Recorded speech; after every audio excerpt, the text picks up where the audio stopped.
talking hypertension and stress, trying to make you feel good and smile. So we want to do that. And Tom, so we talked about the exercise part of it and kind of the mental side of breathing and relaxing, which I think is really the most important aspect of it. But stress causes physiological difference and changes in the body as well. And the one thing that we know that helps with this process are basic minerals and nutrition. Sure. And the one thing that I have found more than anything else that helps is potassium, magnesium, mainly because inside the cell, potassium, magnesium resides, sodium and calcium outside. When you're stressed or when you need to do something, fight or flight or whatever, calcium enters that cell, flexes the cell, magnesium is displaced.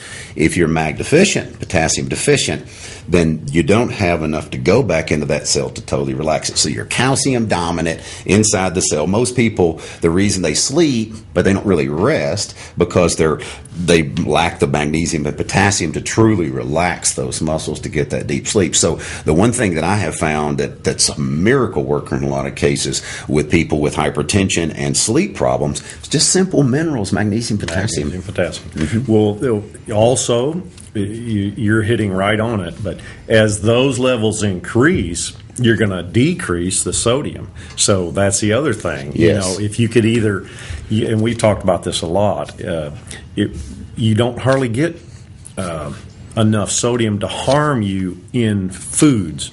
But once you go into processed foods, you've bumped it up. So you've gone from the half teaspoon a day up to about 2 or 3.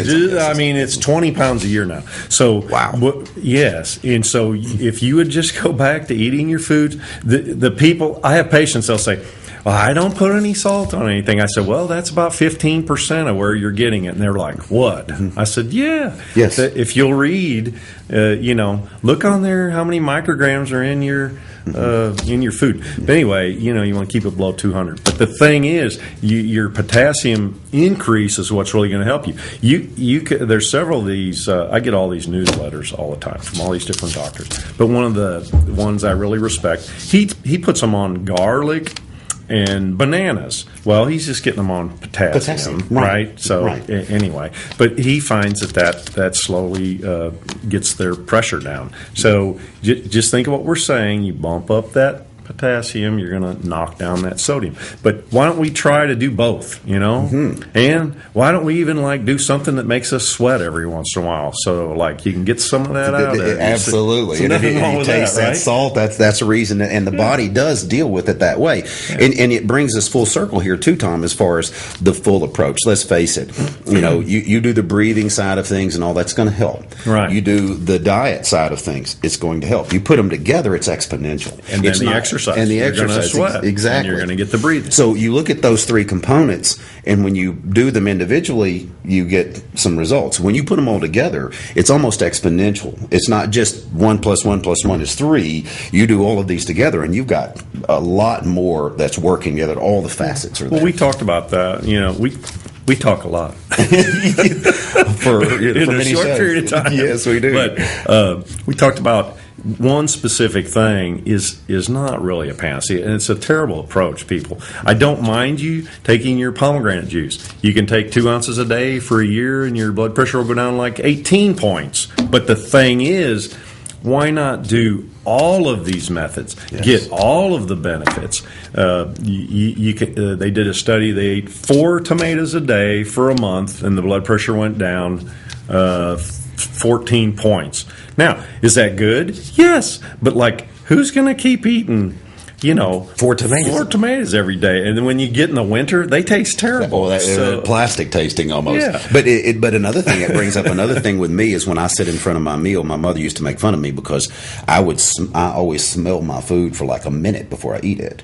And that's kind of like a prayer meditation to me, is being thankful. And I say prayer to myself and be thankful. And I think, praying before a meal brings up another point as well. When people are eating under stress, that's one of the worst things you could ever do, because your nourishment levels and the assimilation of that food is hampered dramatically. Oh. So praying before a meal, smelling your foods, relaxing. Be calm. And I tell all of my clients. Don't be in the drive-up window going, honk, honk. Hey, come on, move out of the way. I got my burger to get here, bro. And so that's the one thing with all my clients. I tell them never, ever eat if you're stressed. Never eat, because not only are you not getting the nutrition from that food, but you're also gunking up the system as far as the digestion and everything else. When it comes to really the health as far as the digestive side, it's digestion, assimilation, elimination. And if you're not doing those three perfectly, you've got a problem somewhere. And most of the time, stress, especially mental stress, plays a big role in all three of those: digestion, assimilation, and elimination, for that matter. Well, you know that anymore, we're all out in the public. There's a lot of people on a lot of medicines, and some of the medicines that are supposedly to help certain things, it actually inhibits absorption of certain things. But anyway, the people that are hypertense are going to have a heart problem, right?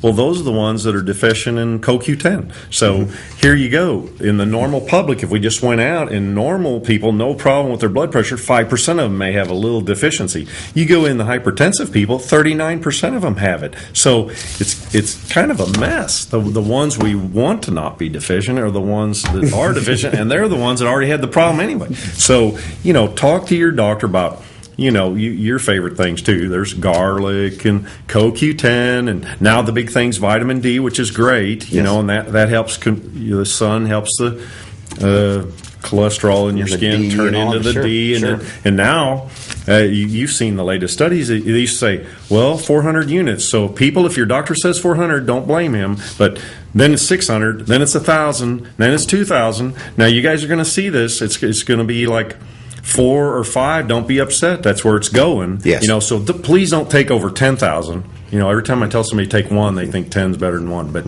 anyway, not everybody, but sure. Don't do that. But the point is, don't be excessive. Breathe, relax. Yeah. Get a dog. Get somebody to love. Find somebody to hug you. That's really de-stress and nourish the body. That's what this show's all about, is trying to get you those basic points. And it is truly that. It's very basic nutrition and basic understanding of the body. So, folks, we appreciate you joining us here on this edition of Understanding Your Health. We'll see you next week right here.